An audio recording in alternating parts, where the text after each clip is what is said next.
I have just found the worst film to ever exist. This could actually be the first film in human conception that got a 0% on Rotten Tomatoes. That's fake news. Now, just to give you context to how terrible this film is, it's on Amazon Prime. Usually, if something is on Prime and it's not Invincible or The Boys, it's probably going to be pretty mid. But on top of that as well, keep in mind, it's made by Amazon.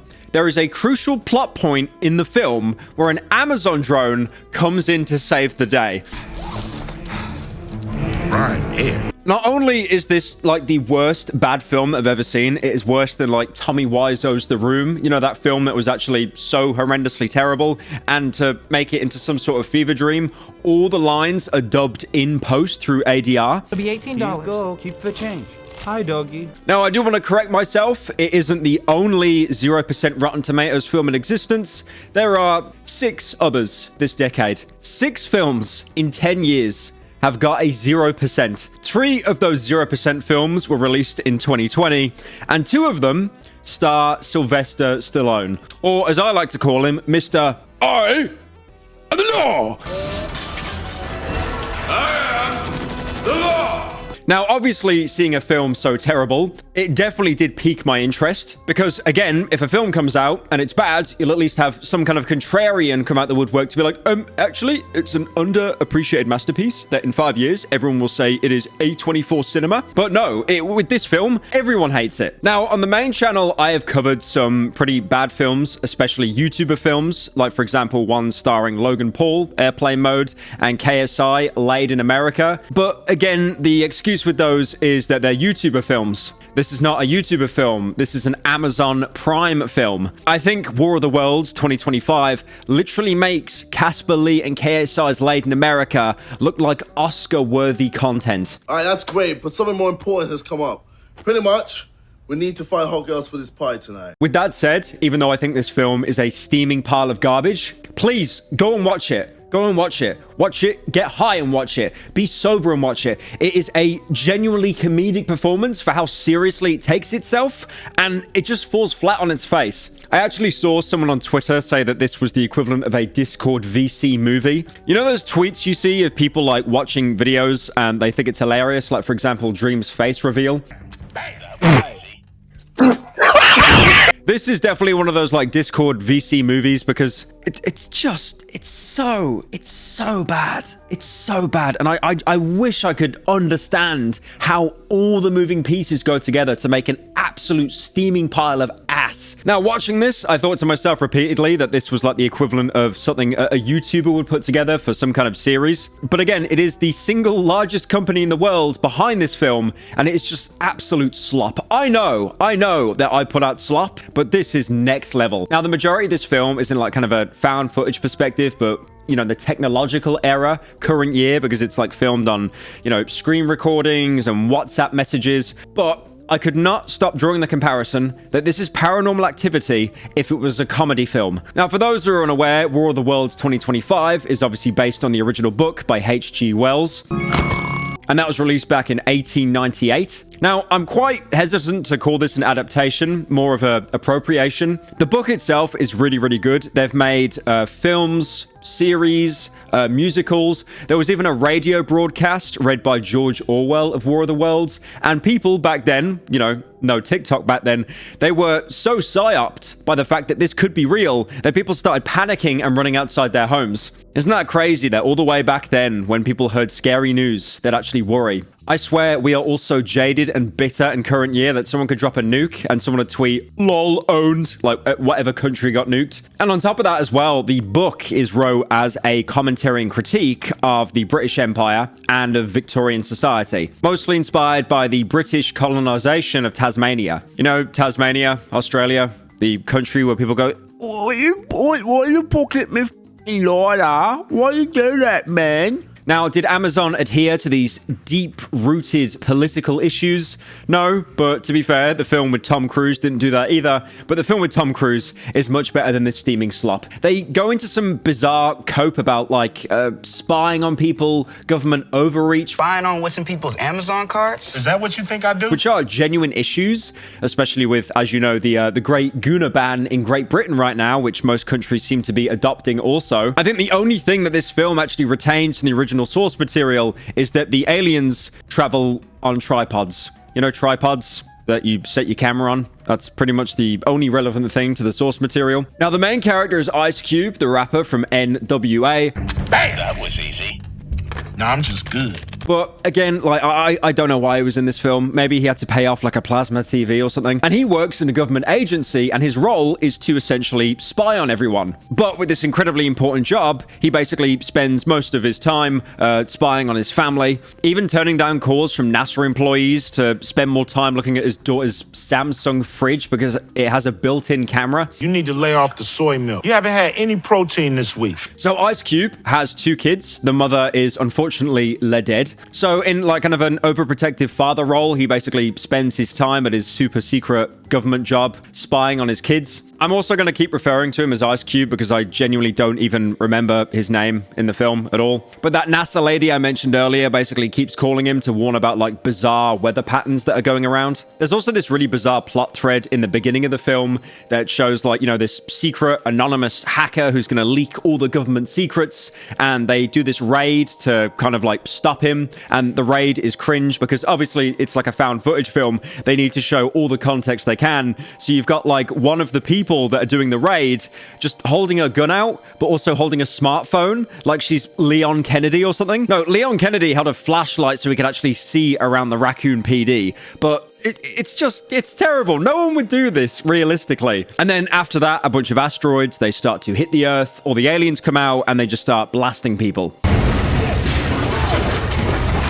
And then, of course, all the world governments decide, oh, you know what? We all hate each other, but let's stop for 5 minutes and band together to stop these nasty aliens. That is until the aliens reach major data centers and shut them all down, cutting everyone off from each other. Yeah, they found all the government servers. But then in this really bizarre reveal, that hacker I mentioned earlier that didn't really seem to go anywhere, it's revealed that the hacker was his son. It's you! It's you! And his son was basically trying to expose this software called Goliath, which was this like mass surveillance system that was designed solely to spy on people. It's called Goliath. That's fake news. Think about it. And then they tried to do this very bizarre thing that obviously there's a lot of data, right? Like you send a text on WhatsApp, you watch a short on Instagram, you watch a YouTube short, which is probably really unfunny and you don't remember it 5 seconds later. That's data. And the reason why the aliens are here is because we have lots and lots of data and they feed off that. Now, the pacing of this film is the most disjointed thing I have ever seen in my entire life. You might as well watch the first episode of Breaking Bad and then the last episode of season 5 and think, wait a minute, when did he grow a beard? Now, pretty much the entirety of this film, like I said, is found footage, but mostly from Ice Cube's desktop. I think the last time we see the clock, it shows 2:42 p.m. But when Ice Cube gets onto his computer at the beginning of the film, it's 10 a.m. So everything I explained happens within like a 5-hour time span. Thankfully, the film is not 5 hours. Don't worry. They do these bizarre kind of time skips where the screen cuts to black because, again, I'm guessing a lot of the film was just, I don't know, Ice Cube playing Minesweeper on government computers or something. And one thing you can really notice as well is I'm 99% sure that all of these reactions that the actors have, they were filmed on like completely different days, if not weeks, definitely not together. You know how like when you see animated films and stuff and the characters seem to have like, you know, good chemistry? That's usually because they're all recording their lines in the same booth. Obviously they're reading lines, they're talking to a microphone, they're not actually acting, but just being in the same space, that creates like a sense of chemistry. But I swear that they just call people up on different days and it was like, yeah, can you just sit here and like pretend to act shocked or scared? Like 20 times. But there's this one point where, you know, Ice Cube is talking to, you know, all the world leaders and the government, and you've got this DHS head, and he's just kind of nodding, like just not even paying attention to the guy. I don't know, maybe he's listening to like Blade on his AirPods or something. There's also another bit where Ice Cube basically shows, you know, all the aliens attacking not just America, but different parts of the world. and then he clicks on countries and they show B-roll. One of the countries he clicks on is France. Now, I know France can be a bit of a shithole. That does not look like France to me. That looks like stock war footage that you took from a Humvee. I'd also like to point out as well, the President of the United States is involved in, you know, kind of trying to combat these aliens. And if you zoom in on his head, it is really obvious that the Oval Office is just a really bad green screen. The film is so stale and awful that people have started to make semi-sarcastic compilations of every Oscar-worthy performance that Ice Cube has. It's almost like the actors knew that they were going to be in like a steaming pile of dog shit, so they just gave like the most disingenuous cardboard reactions possible, you know, just to kind of get it out of that it's bad category, but into the slightly better, so bad it's good category. Got him. Got him. Damn. Dense. My God, man.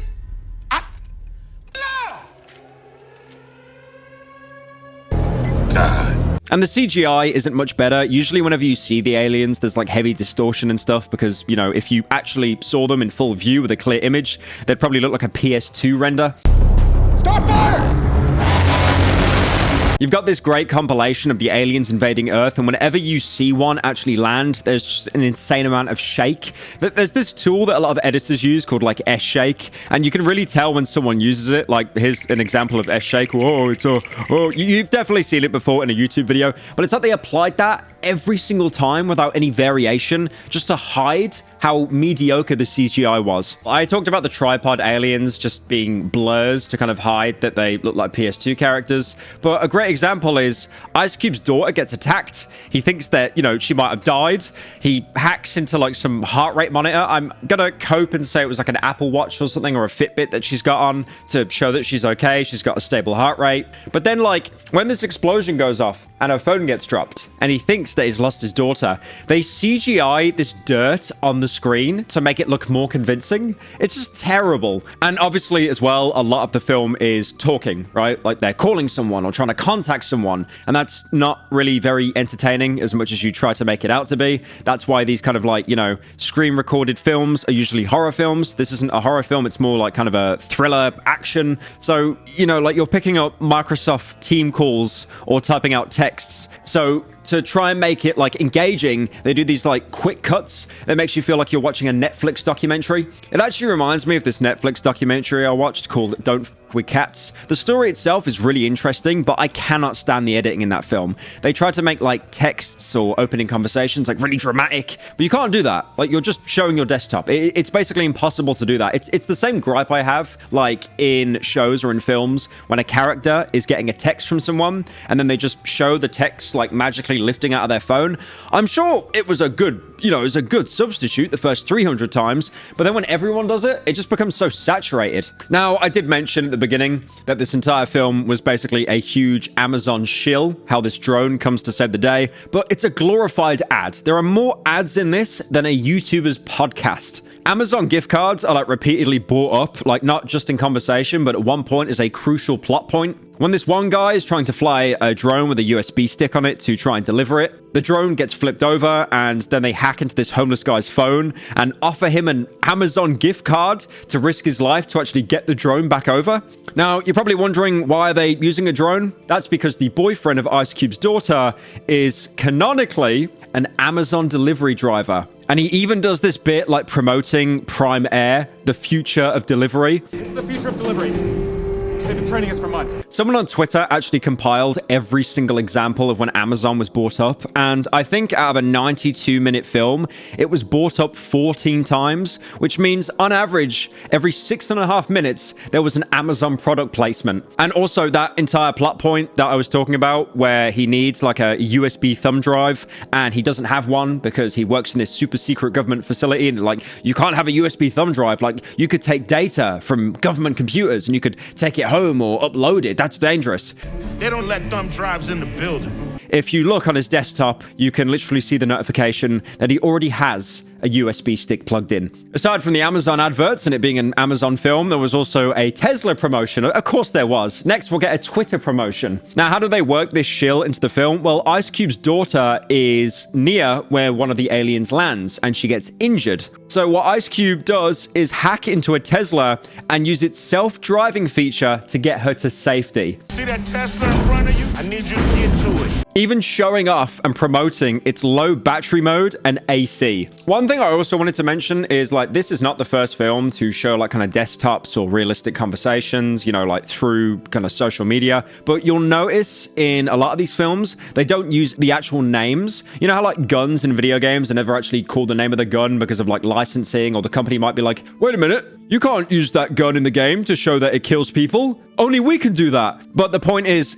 everything here is legitimate. Like they obviously reached out to every single company to get the rights. So it's done the complete opposite, where it feels a little bit cringe using like alternative names, to the point that this just feels like a huge product placement. I mean, you literally have like the FBI and NSA like using WhatsApp. They like, believe me, they would not use WhatsApp. Like even on that high level. I mean, sure, you'd have like a group chat and stuff to talk about things, but to organize like, you know, government approved raids, I don't think that would be done in WhatsApp. I think it'd be a private messaging service that they would have crafted themselves. FBI Special Agent Jeffries on the line. Sir. I mean, correct me if I'm wrong. I just find it really weird that like the FBI would use WhatsApp to organize raids. Also, I really didn't know where to put this in the video, but at the end of the film, they include a fake Joe Rogan tweet calling Ice Cube and his family the heroes of privacy rights. I have no idea if they actually got the rights from Joe Rogan to use that tweet because it doesn't exist. I mean,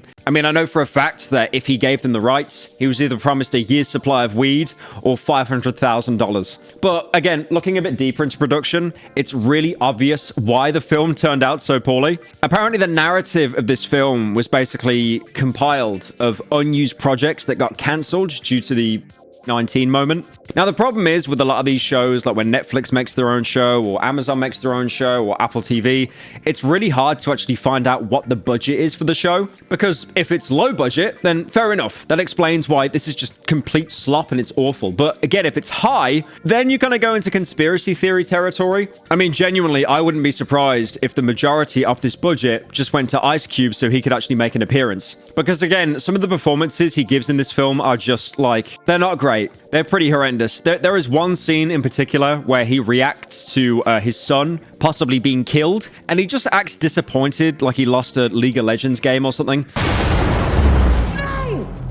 And they also might have spent a fair amount of money trying to get the rights to all of these kinds of, you know, apps, like getting the rights and licenses to them to use them in the film. But remember that kind of conspiracy thing I talked about earlier? I've noticed that a lot of these films, some of them are bad, like to the point that they shouldn't have been made. You know, you've got like 3 tiers of films. You've got mid films, terrible films, and then Oscar baiting films. But again, with these bad films, it's actually not a bad idea that they were made. For us, the consumer, it's terrible. It is like the worst. No one would watch this slop, right? Seriously. But what a lot of companies do is, because they put all this money into the production, they can use it, say it with me now, as a tax write-off. Overall, if you are looking for highbrow, absolute cinema, you will find it. This is the best film I've ever seen in my life. I mean, honestly, when the Tom Cruise War of the Worlds film came out, a lot of people said it was great, and then they said it sucked. But now those people will go back and say it's absolute cinema again. You could also read the War of the Worlds book, but you don't read. Come on, none of us read. Reading Discord messages, it doesn't count.